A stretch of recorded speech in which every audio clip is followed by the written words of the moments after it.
कटक सतीचौरा कांजिया हुदारे उत्तेजना सेठारे रहुथिबा गोरुंकु उपयुक्त खाद्य मिलु नथिबार अभियोग होइछि। या सहित रोगाक्रांत गोरुंक चिकित्सा अवहेलारू मृत्यु हेउथिबार अभियोग आनी गोरु मालिक माने पाटितुंड करथिले।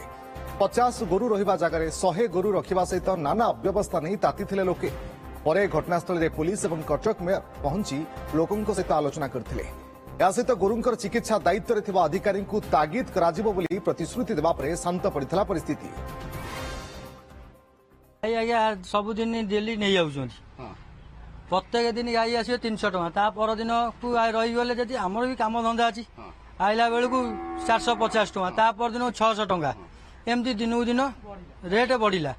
आज्ञा आमर सक्षम जी आम दबू जी आम जी दे पार गाई मरी जाऊँ भितर खाइबा बिना जी बलुआ पड़ा सी खाइला जी निर्बलुआ पड़ा माने बुढ़ा गोटे बुढ़ा लोक गोटे जवान पिला भर तफात नहीं गोटाई कुंडा फिटौଛନ୍ତି ଆଉ ଚୋକଡ଼ କାହିଁ ତା ଦିରେ ଖାଲି କୁଣ୍ଡା 7 ଦିନ ହେଇଗଲା ଯେ ଆପଣ ପଇସା ନିଅ 1000 ଟଙ୍କା ଫାଇନ କରିଛ ଆମେ 900 ଟଙ୍କା ଦଉଛୁ ନିଅ ନା ଆପଣ କୋର୍ଟ କୁ ଯାଆନ୍ତୁ ଲେଖିଆ। ଏଇଟା ଗୋଟେ ନୂଆ ପାଠ ମୁଁ ବକ୍ସିବଜାରରେ କାଞ୍ଜିଆଟା ଥିଲା ମୋ ପିଲା ଦିନକୁ ସେଠୁ ଗାଇ ଜାଣିଛି ଏଇଟା ଗୋଟେ ନୂଆ ପାଠ ଇଏ ଦେଖେଇଲେ।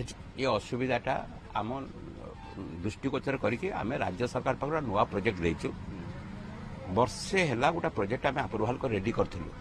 ଆମର 9 ଏକର ଜାଗା ଥିଲା ଜଗତପୁରରେ ସେଠି ଅଲରେଡି ପ୍ରୋଜେକ୍ଟ ଆପ୍ରୁଭାଲ ଗୋଟେ ହେଇଯାଇଥିଲା।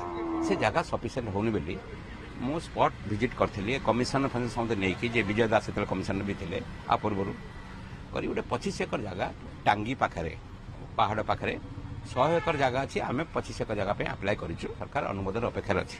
ନଗର ଉନ୍ନୟନ ବିଭାଗ ଦେଲେ ଏ ସମସ୍ୟା ଯୋଉଟା କହୁଛନ୍ତି ଏ ସଂକଟ ଅଛି। 50 ଗାଈ ରହିବା ଜାଗାରେ 200 ଗାଈ ରହିଲେ 150 ଗାଈ ରହିଲେ ଅସୁବିଧା ଅଛି। ଆମେ ତାର ପ୍ରତିକାର ପାଇଁ ଷଣ୍ଢ ଗାଈ ଯେମିତି ସହରରେ ନ ରହିପାରିବେ ତାଙ୍କ ପାଇଁ ପୁରା ଯେମିତି ଧର୍ମଶାଳା କରାଯାଏ କିଛି ଏନଜିଓଙ୍କର ହେଲ୍ପ ବି ନେବୁ।